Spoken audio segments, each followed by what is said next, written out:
Ladies and gentlemen, good evening.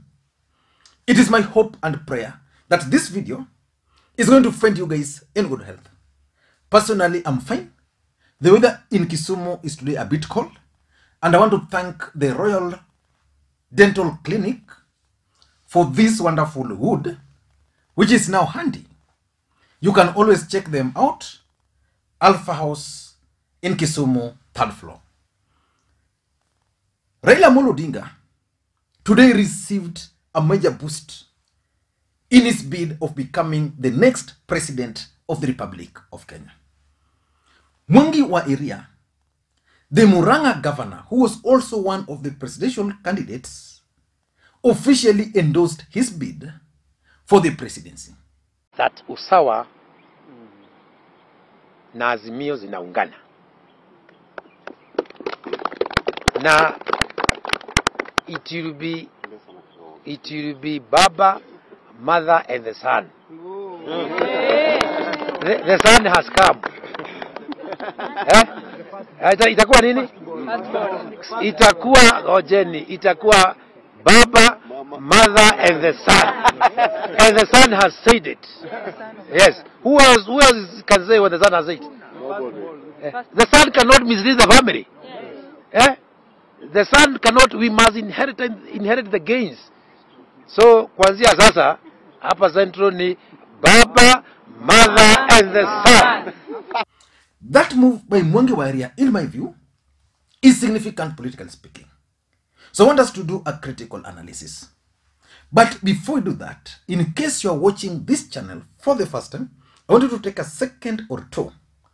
Click that subscribe button so that next time we produce a video like this, YouTube will automatically notify you.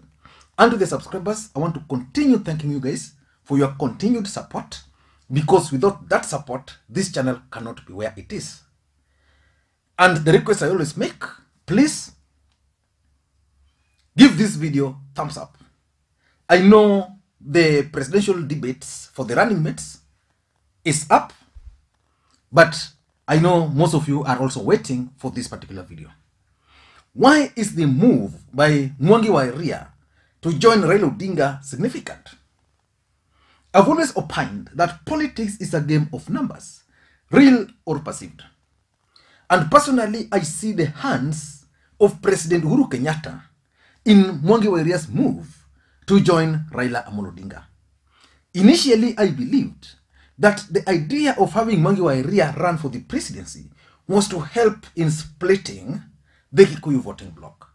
But of course, the IBC did not clear Mwangi Wa Iria.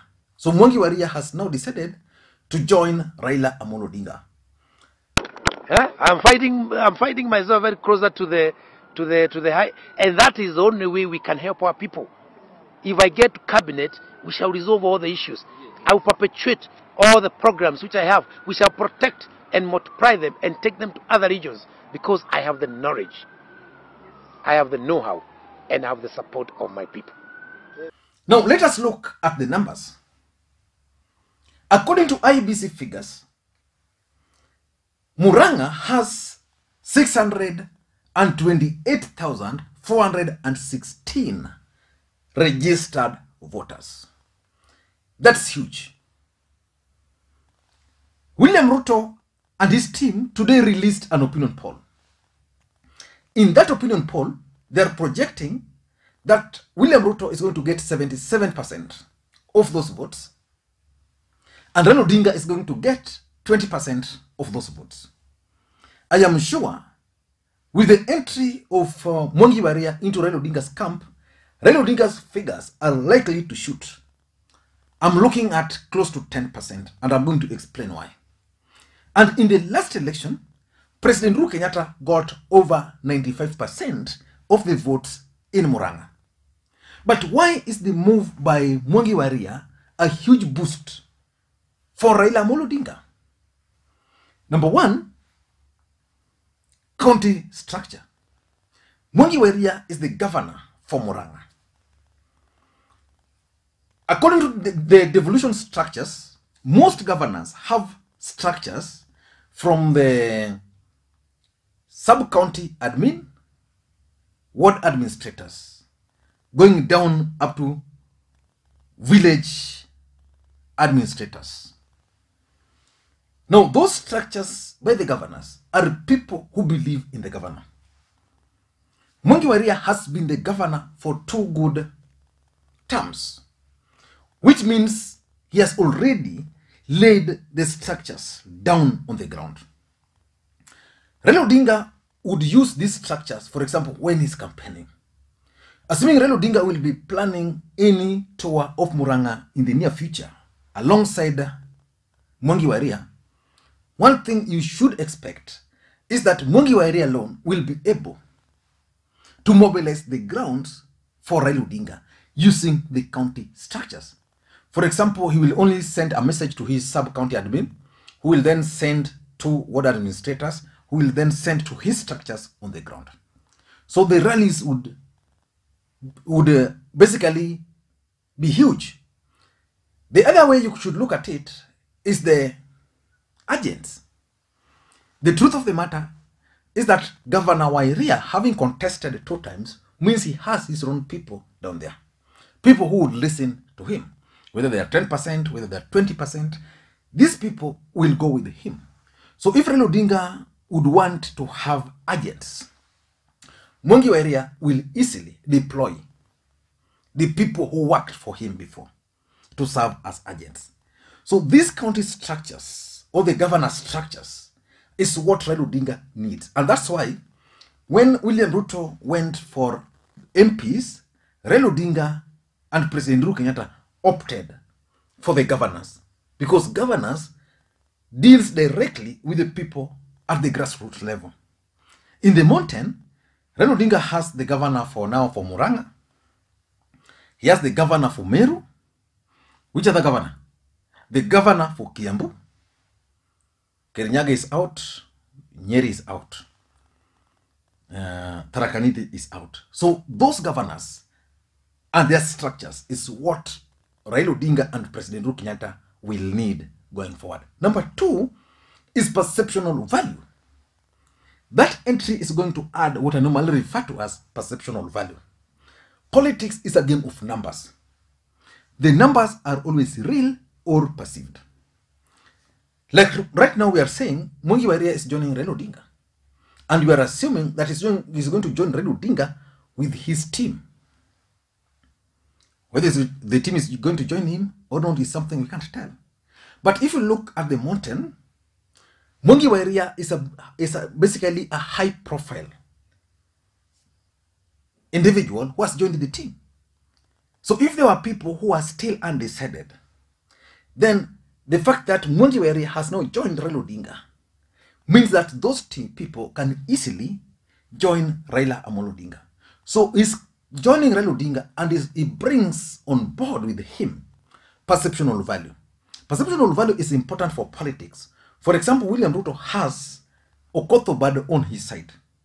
As much as Okoth Obado might not bring the real number, but it brings that perceptional value that the Migori governor is with him, and therefore Migori governor will bring those who support him to UDA. That's exactly what is happening with Mwangi Wa Iria. So he's going to bring that perceptional value to Raila Odinga, which is important because it can persuade those who are still waiting to join.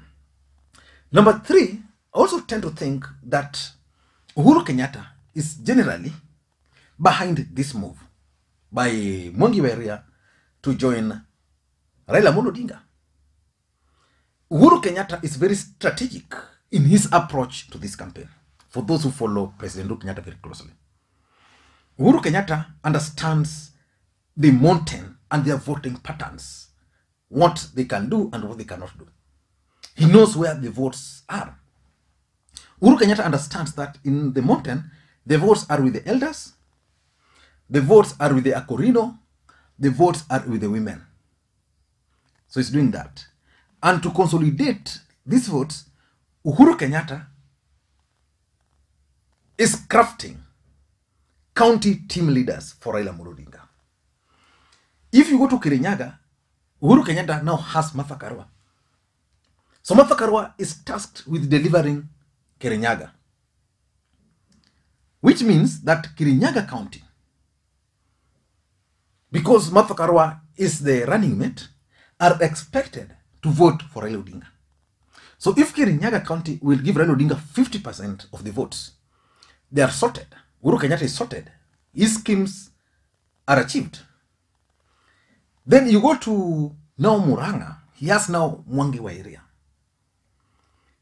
The idea behind Mwangi Wa Iria is that Mwangi Wa Iria is a strong individual, having been a second-term governor, has his supporters, will now be able to steer Raila Odinga's campaigns in that region.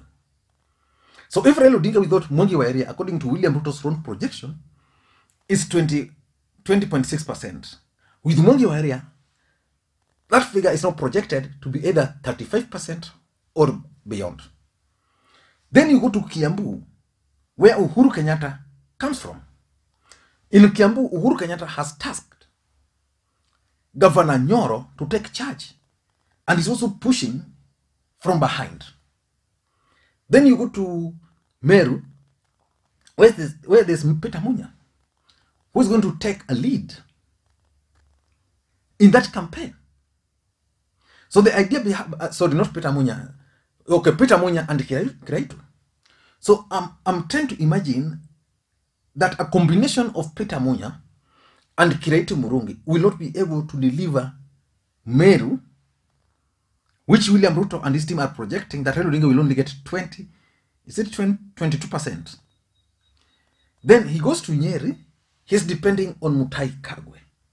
So that's how President Uhuru Kenyatta is approaching the mountain in the hope that that strategy is going to work for him. So it's Uhuru Kenyatta's strategy. Number 4, I also tend to think that Mwangi Wa Iria has decided to join Raila Odinga because of Martha Karua effect. Mwangi Wa Iria was very clear that Rigathi Gachagua is now sitting on everybody. He's already assuming that is the head of the mountain, and he's not happy with that. So basically, Martha Karua's nomination as Raila Odinga's running mate has a positive impact on so many people, including Mwangi Wa Iria. And lastly, I think the idea behind having Mwangi Wa Iria is to tame William Ruto's allies. If you look at the mountain and the way President Uhuru Kenyatta has been managing them, the only area which was still remaining was Murang'a. Because Murang'a has Alice Ng'ang'a, it has Irungu Kang'ata, it has Ndindi Nyoro. Those are key allies of the deputy president. So by unleashing Mwangi Wa Iria, it is expected that Mwangi Wa Iria, being the governor who is on the ground, will be able to help tame the allies of William Samoei Arap Ruto. And lastly, it's about timing. Politics is about timing. Who else are we expecting to join President Uhuru Kenyatta? And is President Uhuru Kenyatta going to join this team on the ground campaigning for Raila Odinga? It's only a matter of time. I don't know what you think, but for me, I think the move by Mwangi Wa Iria is a big boost for Raila Odinga and a major blow for William Samoei Arap Ruto and his team. Don't know what you think, but that's my take. Thank you guys, and please, may you have a good day. Bye-bye.